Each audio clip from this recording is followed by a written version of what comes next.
Hello everyone. So, as you know, UPSC final result for 2024 CSC are out and इस session में हमारे साथ हैं Abhishek Sharma, all India rank 38. Welcome Abhishek and many many congratulations. Thank you so much sir. So Abhishek, जैसे result का पता लगा, first reaction क्या था और पेरेंट्स का क्या रिएक्शन था? अभी सिंक इन हो गया इमोशन या अभी भी अलग जोन में हो? सर सिंक इन तो नहीं हुआ है कम्प्लीटली. मतलब सुबह से me and my friends all of us were waiting in the room, Telegram groups check करते करते कि कब आएगा. आई न्यू सर कि मेरी किस्मत कैसी है, तो I thought let's go out, have lunch, और बाहर निकलते ही आ जाएगा. So we were on the lunch table and the results came. I was expecting a good rank, so I told myself कि मैं सर्च नहीं करूँगा, I will just scroll and look for my name. तो ऊपर नहीं मिला sir 10-20 में, तो धक धक धक धक होने लगी थी. But then I found it on 38th. All of my friends were there, so they congratulated me, and then I went out and video called my parents. I was not planning on crying, sir, but this was the first time I saw my father cry, so the tears also rolled up in my eyes. And then all of us celebrated after that, and then the phone started buzzing and it has not stopped अभी तक. अपने background से start करते हैं. मतलब students को बताइएगा कि कहाँ से आपने शुरुआत की, कैसे आपने सोचा, और स्टार्टिंग में भी कुछ लोग होते हैं या कुछ वाक्य होते हैं जिससे हम अपनी लाइफ में एक टर्निंग पॉइंट लेते हैं कि हाँ, this can be my career path. तो कुछ शेयर कीजिए प्लीज़ उसके बारे में. सर क्योंकि पापा पढ़ाते हैं जवाहर नवोदय विद्यालय में, तो मेरी एजुकेशन 10th तक उसी में हुई है. वो जो रेजिडेंशियल एटमॉस्फेयर होता है उस स्कूल में, that taught a lot of things, more than education, that taught a lot about life. After that sir जब कॉलेज के लिए NIT भोपाल गए, तो then again it's a premier institution. वहाँ पे भी पढ़ाई तो करी, बट सर पढ़ाई के अलावा भी बहुत सारी चीज़ें करी एंड सीखी. फिर sir when I was in second year, lockdown happened, and sir I got the time and chance to start preparing for this exam. Because sir when I was in 12th standard I appeared for NDA and I was recommended from AFSB Mysore. But sir, I was declared medically unfit due to some minor reason, so I could not join the Air Force. That day, sir, I thought कि if I cannot become an officer through this way, then there's another way, and I will prepare for it someday. So the plan was not fixed by then. But then COVID gave me the time to pursue that. I was not able to clear the first two prelims, sir. So I was at a low point उस time पे. But then an opportunity came, Forum Residential Coaching. I took it. It helped me a lot, sir, in filling all the gaps. And I think the rest is history. जो 2 attempt आपने दिए prelims के, उसके बाद कई students को self doubt आने लगता है, और स्पेशली जब आपके जो पीयर्स होते हैं वो जॉब कर रहे हैं, फाइनेंशियली सिक्योर हो रहे हैं, तो कभी मन में नहीं आया कि मैं भी अपने प्लान बी के बारे में सोचूं या उस तरफ परस्यू करूं? सोचा भी था sir, as I told you, क्योंकि सर दोनों प्रीलिम्स के बाद without thinking much I came to Delhi for 3 months. मैंने कहा I will prepare like in a way कि मैं मेंस लिख रहा हूँ, I will give all the tests. तो उस तरीके से मैं प्रिपेयर करता था. But after those 3 months I did not know what to do the times, क्योंकि फिर 2-3 महीने का लिम्बो पीरियड आता था. I was not doing anything घर पे. After the second attempt, as I mention कि दिसंबर में मुझको एक ये वे आउट मिल गया गुड़गांव शिफ्ट होने का FRC के थ्रू. इसलिए मैं आ गया. I was planning on appearing for CAT that year and to go out of this journey. Plan भी सोचा था, बट कब वो प्लान ए हो जाता है पता नहीं चलता सर. तो डेफिनेटली सर बहुत सारे लोज आए इस जर्नी में, बहुत anxiety, border line mental issues. But sir I think उस टाइम पे सपोर्ट सर पेरेंट्स का, फैमिली का, मेरी छोटी बहन का sir, he always talked me into preparing. I remember her saying कि भाई तेरा नहीं होगा तो किसका होगा. दैट बूस्ट्स योर कॉन्फिडेंस कि कुछ लोगों को तो आप में भरोसा है. Then sir friends are always there. वो खुद जॉब कर रहे थे, but they were constantly telling me कि भाई कॉर्पोरेट लाइफ बस बाहर से देखने में अच्छी लगती है. तो that again kept me in this race, and sir eventually I did not give up. जो आपने कहा बॉर्डर लाइन मेंटल इश्यूज़ भी आते हैं, मुझे भी ऐसा लगता है कितने सारे एस्पिरेंट्स ऐसे हैं जो already borderline mental issues से they are facing, but they themselves don't know. तो स्पेसिफिकली मतलब व्हाट वाज द मैकेनिज्म? एक तो है कि कई बार कोई एक लाइन है वो हमें परेशान करती है, लेकिन एक लाइन जैसे सिस्टर ने बोली तेरा नहीं होगा तो किसका होगा, वो एक लाइन ही हमें बचा ले जाती है, बाहर भी निकाल देती है, वो बाहर भी निकाल देती है. तो ऐसे में आप क्या कोई और मैकेनिज्म था? कोई सेल्फ हेल्प बुक पढ़ना या स्पिरिचुअल? कहीं इस बार भी कहीं ऐसे स्टूडेंट्स थे हमारे यहाँ जो मेडिटेशन का इस्तेमाल करते थे, तो आपके लिए क्या था? सर मैंने सुना था, मेरे बहुत सारे दोस्तों ने सजेस्ट भी किया था मेडिटेशन, बट पर्सनली मैंने कभी मतलब मैं कर नहीं पाया कभी, उतना शायद पेशेंस था नहीं मेरे अंदर कि मैं खुद से उतनी बात कर पाऊँ। तो it was others who help me हमेशा, टॉकिंग अबाउट थिंग्स दोस्तों से, फैमिली से, that help me a lot. Sir about books, I was an avid reader before coming in to the preparation, but sir preparation में जब compulsorily पढ़ने के लिए इतना सब हो तो फ्री टाइम में पढ़ने का मन करता नहीं है कुछ भी। Sir, I used to watch movies. I also write poems and ghazals, so a lot of emotions come out that way. All of this helped me stay calm. फिर भी sir, after all that, there were phases when I was thinking about giving up. I'm glad that I didn't. आपके जो previous 2 attempts थे, तो उसमें क्या learning point था? मतलब कुछ ऐसा था कि जो आप उन attempts में नहीं कर रहे थे और फिर आपने किया third attempt में, then you succeeded. Because sir, prelims is around the corner, so I'll focus more on that. और दोनों बार वही नहीं निकला था. The biggest mistake I was making was attempting less number of questions. तो पहले दोनों attempt में I attempted somewhere between 70 and 80. Accuracy उतनी अच्छी नहीं थी शायद, इसीलिए I did not, मतलब काफ़ी पास था कट ऑफ के, पर क्लियर नहीं हुई दोनों बार. This time I heard in a topper's talk, Suraj sir, an IAS from UP Cadre, उनकी topper's talk में he mentioned that he used to attempt 100 questions because उनको ये एक सवाल अपने दिमाग में नहीं रखना था कि मुझे attempt कितने करने हैं इस पेपर. तो I took that from that talk. उनसे मैंने पूछा भी, sir I am also planning, so he cautioned me कि मत करना, it's not for everyone, and that is the same disclaimer I am giving. Just because attempting 100 questions work for me does not mean that it will work for everyone, but definitely you should try to attempt above 90 to be in the safe zone. कि अगर accuracy गड़बड़ भी हुई तो above 90 will be the safe zone, because बहुत dicey हो जाता है सर अगर आप 70 के आसपास question attempt कर रहे हो. I felt. Secondly sir, there were some portions जो मैंने थोड़े से नेगलेक्ट किए थे, कुछ गैप्स रह गए थे कई सब्जेक्ट्स में, जो काफ़ी हेल्प की मेरे को यहाँ पे कोचिंग ने फिल करने में. तो all those gap fillings in all of the subjects really helped. Then the third thing, which is much talked about nowadays, is the MCQ aptitude. I remember myself asking other toppers this question कि sir मैंने सुना है कि लोग बोलते हैं prelims एक feel से क्लियर होता है, क्वेश्चन को देख के आंसर की फील आनी चाहिए, तो क्या फील होती है वो? There was no answer to this question, but sir I got to know कि फील होती तो है. I solved around 10,000 to 15,000 questions prelims से पहले 4-5 महीनों में, एंड वो अपने आप आ गई सर वो feel, because sir there were a lot of questions in prelims जिसका मेरे को कोई आइडिया नहीं था, but still I got them correct. So जिस फील की ये बात कर रहे हैं तो that comes from rigorous practice. Yes sir. तो आप इतने सारे क्वेश्चंस प्रैक्टिस कर लेते हैं, फिर उनका सॉल्यूशंस भी देख लेते हैं, तो वो insight to the subject, insight to the traps, वो डेवलप हो जाती है. जी सर. और उसके बाद फिर हिट रेशियो फाइनली आपका इंप्रूव होना ही है. तो I think this is the best thing. दूसरा, हॉलिस्टिक प्रिपरेशन ज़रूरी है. कई बार कुछ कोर जो सब्जेक्ट्स हैं उसी पर बच्चे फोकस कर लेते हैं, और साइंस एंड टेक या फिर एनवायरनमेंट उसमें कुछ सेक्शंस है जिसको छोड़ देते हैं. That doesn't work for UPSC. Mains का कैसा एक्सपीरियंस रहा? जीएस पेपर 1, 2, 3, 4 कौन सा आपका फोर्टे रहा? सर मेंस का एक्सपीरियंस को एक वर्ड में अगर सम अप करना हो तो इट वाज टायरिंग. मतलब एक बात तो समझ आ गई कि physically if you are not fit you will not last those 9 days. Body की लिमिट्स टेस्ट हो जाती हैं सर. 6 घंटे 9 दिन, मतलब थोड़े बहुत गैप्स के साथ लिखना. आई ऑलवेज न्यू सर कि राइटिंग इज़ एन आर्ट, और मैं थोड़ा सा, मेरी अच्छी है writing. Like I use to write essays, creative writing, I also write ghazals as I mention.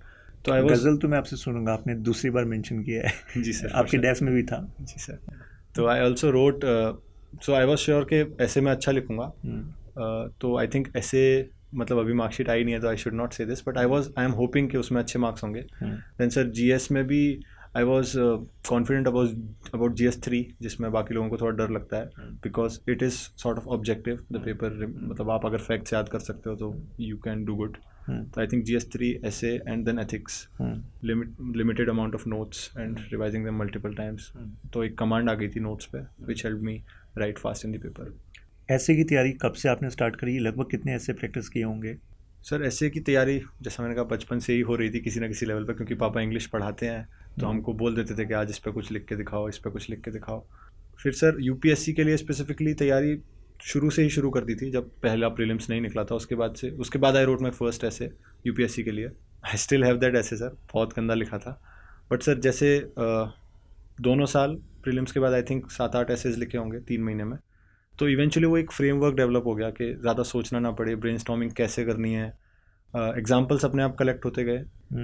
Books वगैरह कभी पढ़ी थी, कुछ चीज़ें दिमाग में रह जाती हैं, कुछ पोइम्स दिमाग में रह जाती हैं, तो कंटेंट अपने आप इकट्ठा होता गया. I never wrote down the content eight one place, बहुत सारे लोग सजेस्ट करते हैं, मैंने वो पर्सनली नहीं किया था, मैं बस लिख लिख के जो दिमाग में रहता गया और फ्रेमवर्क डेवलप हो गया, तो वो एज अ स्किल एक्वायर हो गई सर ओवर टाइम।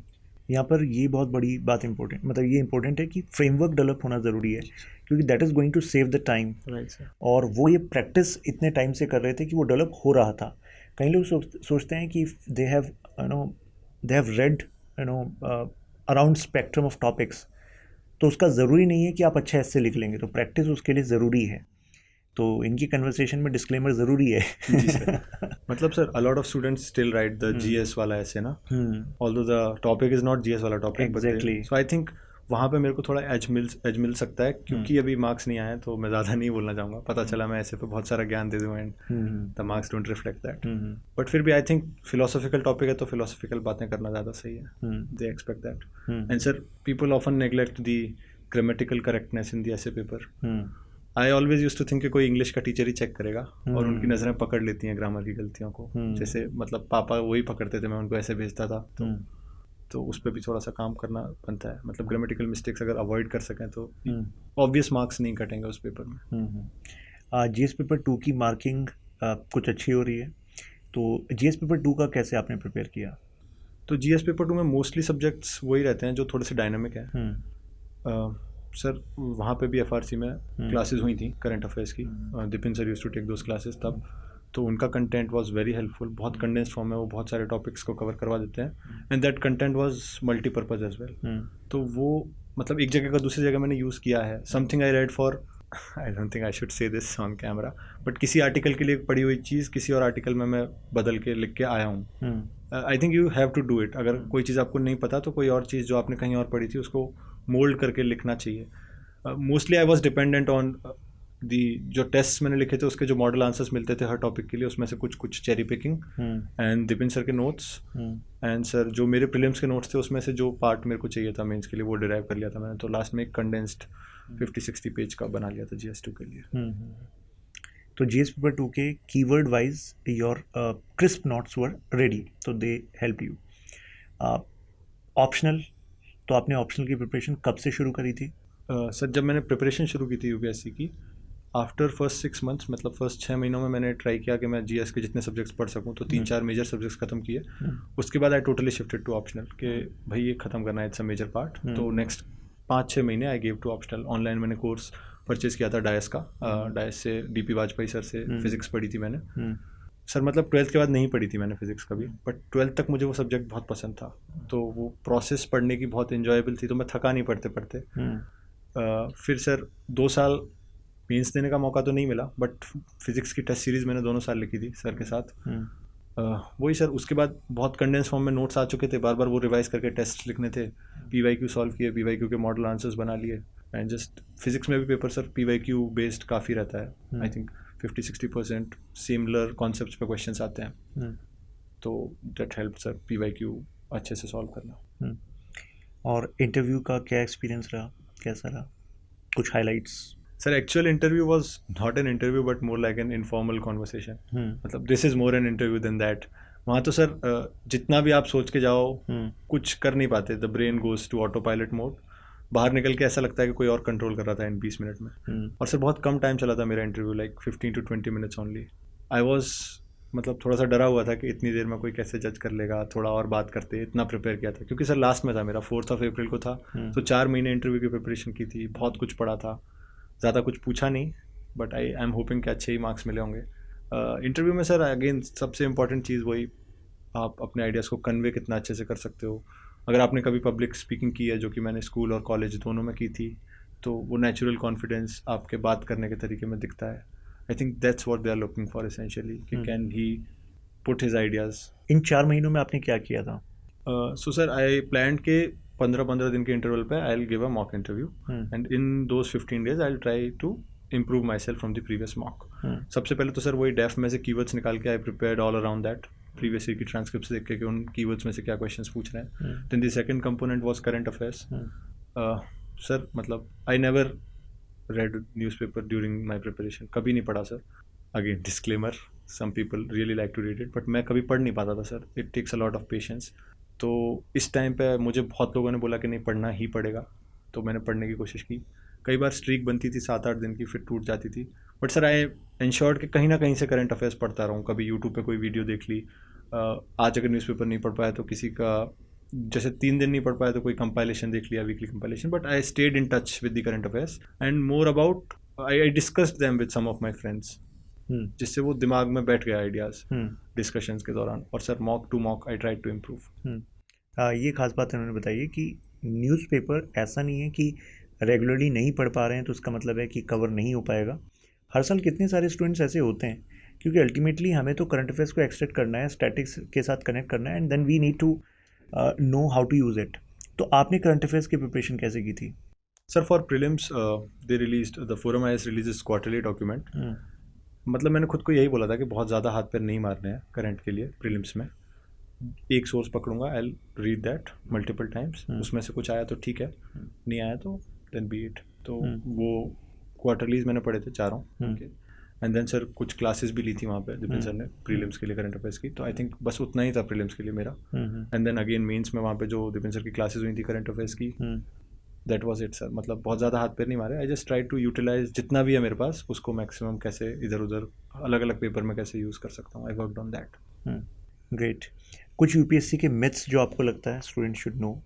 कितने सारे एस्पिरेंट्स तो मतलब जो एंटर करते हैं इस तैयारी में, वो कितने सारे मिथ्स ही हैं जो मेजर हर्डल बन जाता है। और सर वो मतलब अब सोशल मीडिया के टाइम पे बहुत जल्दी परपेट्रेट भी होते हैं sir. The okay, so I tell things about myself जो टिपिकली माना जाता है कि ये करनी ही होती हैं, लेकिन मैंने नहीं की। आई एम हियर तो I can say that it's a myth कि इसके बिना नहीं होगा। I think I will be criticize, but sir मैंने कभी एनसीईआरटीज़ नहीं पढ़ी, कोई सी भी। इट डज़ नॉट मीन कि आपको नहीं पढ़नी चाहिए, बट मैंने पर्सनली कभी नहीं पढ़ी। मैंने कभी न्यूज़पेपर नहीं पढ़ा, as I told you. But it does not mean कि वो कंटेंट आप कहीं और से ना पढ़ो। मतलब स्टैंडर्ड बुक्स में you mostly have that. If reading a standard book directly, if you're finding difficulty in comprehending that, then I think NCERT you should go by that step. अगर वो डायरेक्टली समझ आ रही है तो you can skip that. सही बात है। Same content को 2 बार क्यों पढ़ो? Same with the newspaper sir, कोई एक सोर्स पकड़ो, वहाँ से करंट अफेयर्स पढ़ो। And then sir it's not a myth, countless बार कहा जा चुका है कि keep your sources limited, revise them multiple times. But फिर भी पता नहीं क्यों सर जो शुरू करते हैं प्रिपरेशन वो इस कंटेंट टेररिज्म का शिकार हो जाते हैं। Multiple sources, they are making their platter wide but not high and deep. So I think limited sources, multiple revisions, that is the key sir. यहाँ पे ये बात ज़रूरी है कि ये बात ठान लें कि जिस कंटेंट को हम पिक कर रहे हैं तो वही हमें बार बार पढ़ना है। मतलब उस कंटेंट को क्यों ही उठाना है जिसको हम रिवाइज नहीं करेंगे। अगर हमें पता है कि यार ये दोबारा हम पढ़ेंगे नहीं तो there is no point to use that time, क्योंकि अल्टीमेटली रिटेंशन तभी आएगी जब वही कंटेंट आप बार बार पढ़ेंगे। सोशल मीडिया यूज़ कर रहे थे? नहीं sir, I was not on Instagram or Facebook. I was using WhatsApp, video calls and all. I was using YouTube, कभी entertainment के लिए तो कभी पढ़ाई के लिए. But apart from YouTube and WhatsApp, I was not on social media. After the interview, although I made an Instagram account, कि time pass हो जाए। आप एक और क्वेश्चन होता है कि डेली रूटीन कैसा होता है? जैसे कई टॉपर्स एडवाइस करेंगे स्टूडेंट्स को कि 2 GS के सब्जेक्ट्स आप लेकर चलो, फिर एक ऑप्शनल का टाइम दे दो, एक करंट अफेयर्स का टाइम दे दो। ऑल्दो ये वेरी करता है कि आप कहाँ पर हैं अपनी तैयारी में तो, और कितना टाइम है आपके अटेम्प्ट में, लेकिन आपका क्या स्ट्रेटजी रहा? सर यहाँ पर गुड़गांव में हमारा मतलब मोर और लेस सेटल था कि जैसे AWFG करके एक प्रोग्राम होता है, आंसर राइटिंग फोकस ग्रुप, तो उसमें पहले से शेड्यूल होता है कि 1 बजे इस टॉपिक का टेस्ट होगा। तो मैं उससे पहले नहीं पढ़ के जाता था, पेपर दे के आके, क्योंकि पेपर में आई यूज टू थिंक कि अगर ये क्वेश्चन मुझे नहीं आता तो मैं क्या लिख के आऊँगा, एंड देन आके I use to make model answers, I use to do that. जैसे अगर SHG पे कोई क्वेश्चन आया तो पेपर के बाद ख़त्म करना है। ऐसा तो मेरे से नहीं हो पाया सर इतने प्लान्ड मैनर में कि एक दिन में 2 GS के सब्जेक्ट्स करने हैं, फिर ऑप्शनल को भी टाइम देना है। मैं जो एक चीज़ कर रहा होता था आई थिंक उसको ख़त्म करके फिर अगली पे मूव ऑन करता था। ऑप्शनल का संडे टू संडे टेस्ट होते थे, तो उसके बीच में जो ख़त्म करना है बहुत हैपहज़ार्ड मैनर में ही हुआ सर, इतना प्लान नहीं हो पाता क्योंकि टाइम भी कम होता है and there are lot of things to do.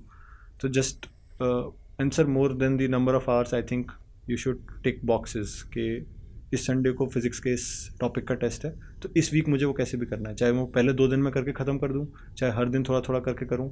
और सर दोनों ही चीज़ें की अलग अलग टाइम पे। वॉट वर्कड सर, मतलब इतना प्लान नहीं था कि मैं उसको कोई स्ट्रक्चर्ड वे में आंसर कर पाऊँ। इनके कन्वर्सेशन से एक चीज़ आप डिड्यूस कर सकते हैं कि देखो कोचिंग ने ऑलरेडी जो स्ट्रक्चर आपको दे दिया था कि देखो इस दिन आपका टेस्ट है, ये क्लासेस हैं, तो you are actually following that religiously. तो उसके हिसाब से आपने अपना रिविजन, अपनी तैयारी अलाइन कर ली, तो दैट प्रोड्यूस रिजल्ट। कई बार होता है कि आप अपना प्लान बनाते हैं और आप इस तैयारी में पहली बार आए हैं, तो हो सकता है कि आपका प्लान उतना प्रैक्टिकल ना हो, आपको खुद डाउट हो रहा हो, लेकिन जो आपके लिए प्लान बना रहे हैं वो एक्सपर्ट हैं। तो just actually make use of some ready plan and dedicate yourself there, तो then it is going to benefit. कुछ पीस ऑफ एडवाइस। अच्छा, आप कुछ ऐड करना चाह रहे हैं? One thing I like to add is कि आप कहीं से अगर ले भी रहे हैं कोई readymade plan, and if you think it's not working, tweak it. आप खुद से बना के भी कर सकते हैं sir, it's not like you can not make a plan for yourself. बस यही है कि कोई और बोल देता है तो बात जल्दी समझ आ जाती है। एंड सर सेकेंडली वो कंटेंट वाला पार्ट में भी एक चीज़ में ऐड करना भूल गया। आपने जो सोर्स उठाया, अगर आपको ये लग रहा है कि वो सफिशिएंट नहीं है ना, तो ऐड इनटू इट। डोंट मतलब कई बार ऐसा होता है ना सर, मैंने कोई बुक ली बट उससे क्वेश्चंस नहीं बन रहे, ना प्री के बन रहे ना मेंस के बन रहे, तो मैं तो नोट्स बनाता था बुक्स पढ़ के भी, तो मैं उसी में ऐड करता रहता था। ओवर टाइम वो नोट्स में सब कुछ आ चुका था, क्योंकि वो मैंने खुद बनाए थे तो वो पढ़ना मेरे लिए आसान होता था। तो आई थिंक वो एक सोर्स कई सोर्सेज से मिलके भी बन सकता है, बट लास्ट में जब आप पढ़ने बैठ रहे हो तो आपके हाथ में एक बुक होनी चाहिए। और इस सबका नॉर्थ पोल आपके लिए PYQs हैं, राइट। उसी से आपको पता लग जाएगा कि यार ये कंटेंट सफिशिएंट है कि नहीं। और अबाउट द प्लान, कि अगर आप जैसे शुरुआत में कई बार होता है कि स्टूडेंट अपने आप से बहुत ज़्यादा एक्सपेक्ट कर लेते हैं शॉर्ट टाइम में, और लॉन्ग टर्म में कुछ कम ही रहता है, तो ऐसा ना हो, तो मतलब स्टार्टिंग में कुछ फ्लेक्सिबल रखें। आपके साथ भी ये चैलेंजेस आए थे? मैं सर मतलब बहुत फ्लेक्सिबल आदमी ही हूँ इन जनरल। अच्छा। नहीं हुआ तो नहीं हुआ, कल कर लेंगे टाइप्स। बट ये है कि वीक लास्ट में जो करना है, तो मीडियम टर्म प्लान्स रहते थे मेरे। उस दिन तक इतना करना है, आज का पूरा दिन भी वेस्ट हो गया तो कल थोड़ा दुगनी मेहनत करके कर लूँगा। बहुत ज़्यादा वेल डिफाइंड टाइम टेबल नहीं फॉलो हो पाता था, बट फिर भी सर अगेन वो क्वेश्चंस जो पूछते हैं कि कितने घंटे, तो बहुत ज़्यादा नहीं पढ़ पाता था मैं दिन में। इफेक्टिवली 5-6 घंटे हो पाते होंगे ऑन एन एवरेज, मतलब क्लोजर टू द एग्ज़ाम ये नंबर बढ़ा भी है काफ़ी, but effectively on an average इतना ही था। बट सर 5-6 घंटे 100% आप वहीं फोकस्ड होने चाहिए। इट्स नॉट लाइक कि डिस्ट्रैक्ट हो रहे हो बीच बीच में। फिर दुनिया से कट ऑफ होना चाहिए 5-6 घंटे के लिए, उसके लिए सिंसियरली एफर्ट करें। और कोई मिथ आपको याद आ रहा हो, कोई ऐसी लर्निंग जो आपने सोचा कि यार मुझे ना कुछ टाइम पहले अगर ये पता होता तो शायद मेरा कुछ और टाइम बच जाता? प्रीलिम्स के बारे में तो सर मैं बता ही चुका हूँ, जो मुझको गलतियाँ लगी, ये मेरे को अगर पहले पता होती, MCQ एप्टीट्यूड या attempting more number of question, getting feel of the answer questions. Because sir एक सबसे बड़ा मिथ तो नहीं भी है ये, बट पता नहीं होता लोगों को कि prelims is not just about knowledge. मैं पहले तो अटेम्प्ट में हर क्वेश्चन को सिर्फ नॉलेज से अप्रोच करता था कि क्या ये स्टेटमेंट मैंने कहीं पढ़ा है, नहीं पढ़ा तो छोड़ देते हैं, नहीं करते हैं अटेम्प्ट। ये बहुत बड़ा ब्लंडर है। कई बार ऐसा होता है कि आपने क्वेश्चन पढ़ा, उसके बारे में आइडिया नहीं है, लेकिन जैसे आप ऑप्शंस देखेंगे तो 2 ऑप्शन तो या 3 ऑप्शन कई बार ऐसे मिलते हैं तो सरासर गलत है, मतलब ये तो हो ही नहीं सकते, तो उसी से डिड्यूस हो जाता है कई बार। जैसे सर इस बार बहुत सारे क्वेश्चंस थे जो 1 वर्ड के, ये बुक किसने लिखी है, आई डिड नॉट नो वो बुक किसने लिखी है, पर मैंने ऑप्शंस में पढ़ा तो उसमें 3 नाम ऐसे थे जो मैंने पढ़े हैं। तो मैंने कहा अगर इन्होंने लिखी होती तो मैंने ये बुक पढ़ी होती, एंड देयर वाज 1 नेम जो मेरे को नहीं पता था, तो I tick that and it worked out. It might not work out every time, but logical guessing, these things work in prelims, मेरे लिए तो काम की। कहेंगे कि यार इंटेलिजेंस मैटर कर रही है वहाँ पर, केवल कंटेंट रिटेंशन नहीं। ये चीज़ ध्यान रखें अभी 25 मई को जो अटेम्प्ट करने जा रहे हैं। और कोई एक्सपीरियंस लर्निंग जो आपको लगी हो मेंस लेवल पे? मेंस लेवल पे एक बड़ा प्रॉब्लम स्टूडेंट्स को लगता है यार, कंटेंट को ना समराइज कैसे करें, there is lot of content. Mains में डिफरेंट कीवर्ड्स पे भी कितना सारा स्टैटिक भी है और फिर अपडेशन भी है, so how you concise that? Sir मेरा एम यही था कि एक दिन में जैसे GS 1-2 का पेपर है तो उससे पहले वाले एक दिन में दोनों रिवाइज कर पाऊँ। मेरे को इतने में शॉर्ट नोट्स में लेके आना था, तो आई थिंक उसके लिए मेरे को 2 या 3 राउंड्स लगे थे। सबसे पहले जैसे GS 1 बहुत ज़्यादा प्री वाले कंटेंट का यूज़ होता है, तो सबसे पहले उसमें से निकाल के मैंने कुछ पेजेस में लिखा। फिर सर उस कंटेंट में बहुत सारी चीज़ें ऐसी होती हैं जो याद हो जाती हैं, जिनको दोबारा लिखने की ज़रूरत नहीं है। कुछ चीज़ें होती हैं जो याद रखनी है, खुद को याद दिलानी है कि भाई ये इस पे क्वेश्चन आया तो ये चीज़ लिखनी है, ये वाला डेटा ज़रूर मेंशन करना है अगर SHG पे क्वेश्चन आ रहा है तो, या ये वाला कोड ज़रूर कंक्लूजन में जाना है अगर कास्ट सिस्टम पे क्वेश्चन आ रहा है तो। सिर्फ वो लिखा पेपर में लास्ट में। जो चीज़ याद हो गई थी वो अवॉइड किया नेक्स्ट राउंड की नोट मेकिंग में, तो बहुत कंसाइज बन गए थे लास्ट में सर। और एक और मिस्टेक होती है, ऐसा लगता है कि जैसे कई स्टूडेंट्स ना टॉपर के शॉर्ट नोट्स को उठाते हैं और उसी को बेस बना लेते हैं, जबकि दैट्स अ मिस्टेक, क्योंकि आपने अभी बताया कि आपके लिए वो वर्क कर रहा था क्योंकि कुछ चीज़ें आपको याद थी तो आपने उसमें नहीं इंक्लूड करी, लेकिन हो सकता है दूसरे के लिए वो ना हो। लेकिन शॉर्ट नोट्स बनाना ज़रूरी है, और फर्स्ट राउंड में नहीं बनते, आपको 2-3 बार पढ़ना पड़ता है, फिर उसके बाद आपको पता लगता है क्या याद रहता है क्या नहीं। And with respect to data, जैसे कि अभी आपने अभिषेक के रिस्पॉन्स में सुना, कई बार ओवरवेलम हो जाते हैं स्टूडेंट, यार GS पेपर 3 है for example, if you are writing on energy तो you need to know some data. तो कई बार लगता है कि ये भी डेटा आ रहा है, वो भी डेटा आ रहा है, कितना ही डेटा याद रखें। तो उसके लिए इन्होंने जैसे बताया कि उनने सोचा कि यार मुझे कास्ट सिस्टम पे आया तो मेरे पास एक कोट है, इसके लिए मेरे पास कुछ डेटा है, फिक्स डेटा है, तो शॉर्ट नोट्स में आपने उसको मेंशन किया, it's like a fact book. जी सर। और फिर आपने उसको बार बार रिपीट करते रहे। और कितने रिवीजन के बाद कम से कम आपने शॉर्ट नोट्स बनाए होंगे? मेंस में सर अलग से मेंस के नोट्स कभी थे नहीं, जो स्टैंडर्ड बुक्स पढ़ते पढ़ते नोट्स थे उसमें से निकाले, मतलब प्रीलिम्स के लिए बहुत बार रिवाइज किए थे वो, तो एक तरीके से मेंस का रिवीजन भी हो ही गया था। तो प्रीलिम्स खत्म होने के बाद उसमें से एक बार निकालता था, मॉडल आंसर्स में से निकाला कुछ नया कोट या कुछ नया डेटा जो मेरे को लगता है कि आंसर्स में जाना चाहिए, उनको एक कागज़ पे लिखा। So this was the first round. बाकी सर अलग अलग पेपर में अलग अलग अप्रोच थी, जैसे GS1 में प्रीलिम्स का कंटेंट ज़्यादा यूज़ हुआ, GS2 में करंट वाला कंटेंट ज़्यादा यूज़ हुआ। बट फिर भी सर उसके बाद उसको आई थिंक 2 या 3 राउंड्स ही हुए थे सर रिवीजन के, क्योंकि उससे ज़्यादा टाइम मिल नहीं पाता। लास्ट में इंश्योर्ड के लास्ट के 7-8 दिन में मैं सब कुछ रिवाइज एक बार कर पाऊँ, एक बार नज़र पड़ जाए हर चीज़ पर जो इस 3 महीने में पड़ी है, क्योंकि कहीं भी कुछ भी काम आ जाता है सर मेंस में। तो 2 full revisions and I think last में एक क्विक रिवीजन। और GS पेपर 3 के जैसे कुछ क्वेश्चंस हैं या 1 के भी कुछ क्वेश्चंस हैं जो थोड़ा इंटरडिसिप्लिनरी अप्रोच वाले क्वेश्चंस आ रहे हैं, तो उनको आपने कैसे हैंडल किया? मतलब did you practice that earlier, made notes on it? मतलब इंटरडिसिप्लिनरी वाले क्वेश्चंस में भी सर पहली बात तो ये दिमाग में रखना होता है कि किस पेपर में आया ये क्वेश्चन, तो आंसर थोड़ा उस तरीके से लिखना होता है। सेकेंडली सर जैसे उसमें 2, जैसे SHG को किसी के साथ क्रॉस करके क्वेश्चन बनाएंगे, SHG और एथिक्स को क्रॉस करेंगे, या विमेन एम्पावरमेंट को माइक्रो फाइनेंस के साथ क्रॉस करेंगे। तो 2 तो इसमें टॉपिक्स हैं ना जो आपने अलग अलग पढ़े हैं, तो it's then just about the presence of mind के क्वेश्चन में एग्जैक्टली पूछा क्या है और दोनों आपने जो अलग अलग पढ़ा है उसमें से क्या क्या रेलेवेंट है जो दोनों को आपस में लिंक करता है। उस टाइम पे बहुत क्विकली करना पड़ता है सर ड्यूरिंग द एग्जाम। अगर आपने पहले सोच रखा है किसी चीज़ के लिए देन इट्स गुड, नहीं सोच रखा तो फिर ऑन द स्पॉट जैसा भी बना था ना कि कर पाओ। बस जो करंट ट्रेंड्स हैं उसके बारे में अगर क्रिस्प नोट्स होंगे तो वो इंटरकनेक्शन करना थोड़ा ईजी हो जाएगा, तो वो बहुत ज़रूरी है, इस ट्रेंड को पकड़ना ज़रूरी है। और कोई मैसेज आप स्टूडेंट्स को देना चाहेंगे, पार्टिंग मैसेज? क्योंकि यू आर, हाँ गज़ल भूल गए, गज़ल की डिमांड आई है। सर पूरी गज़ल तो नहीं, पर हाँ एक शेर आपको सुना देता हूँ। फेवरेट कोई आप अपनी गज़ल सुना सकते हैं? जी सर, तो and it can be a parting message as well. 4 लाइनें हैं सर कि जो लड़ते हुए न मिले वो मौत भी खैरात ही तो है, जो लड़ते हुए न मिले वो मौत भी खैरात ही तो है, सूरज सर पे हो और आंखें मींच लेना रात ही तो है। जो लड़ते हुए न मिले वो मौत भी खैरात ही तो है, सूरज सर पे हो और आंखें मींच लेना रात ही तो है, ये जो शिकस्त है ये दुकानों में नहीं बिका करती, मात के डर से कोशिश न करना मात ही तो है। क्या बात है, क्या बात है, nice. So all the best Abhishek. Thank you so much sir.